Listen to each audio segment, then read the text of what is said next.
రైట్గా తెలంగాణకు ఎడ్యుకేషన్ మంత్రి ముఖ్యమంత్రి అన్నట్టు రేవంత్ రెడ్డి అని బీజేపీ ఎంపీ ధర్మపురి అరవింద్ అన్నారు. ఇక తెలంగాణకు 3 దిక్కుల సముద్రం ఉందని అంటున్నటువంటి సీఎంకు ఎంత తెలివి ఉందో ప్రజలు గమనిస్తున్నారంటూ కూడా ఆయన ఎద్దేవా చేశారు. అభివృద్ధి పనులకు నిధులు కేటాయించకుండా చిల్లర దందాలు చేసే వారికి కేంద్ర ప్రభుత్వం రూపాయి కూడా ఇవ్వదంటూ కూడా తెలియజేశారు. కేంద్రీయ విశ్వవిద్యాలయానికి 10 ఎకరాల భూమి ఇచ్చే వరకు కూడా బీజేపీ పోరాడుతోందంటూ ఇక ఎంపీ అరవింద్ తెలియజేశారు.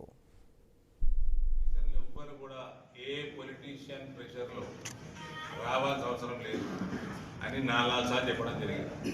ఎవరైనా అతిగా ప్రెషర్ చేస్తే ఉల్టా జవాబు ఇవ్వండి, ఏం కాదు.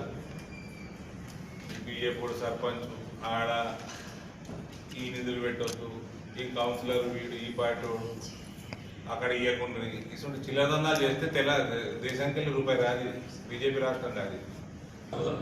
తమాషా చేస్తున్నా. తెలంగాణకి 3 దిక్కులు సముద్రం అంటాడు. प्रेस मीट लगाना भाई, तेलंगाना का नया मैप बनो, हैदराबाद में प्रेस मीट लगाएंगे. 3 दिक्कुल समुद्रम పెట్టి తమ తెలంగాణ మ్యాప్ తయారు చేయండి. 4వ దిక్కు మేము మీ ఎమ్మెల్యే మోకాళ్ళు మెదడు మోకాళ్ళకు జారినట్టు హిమాలయాలు జారినాయి. 4వ దిక్కు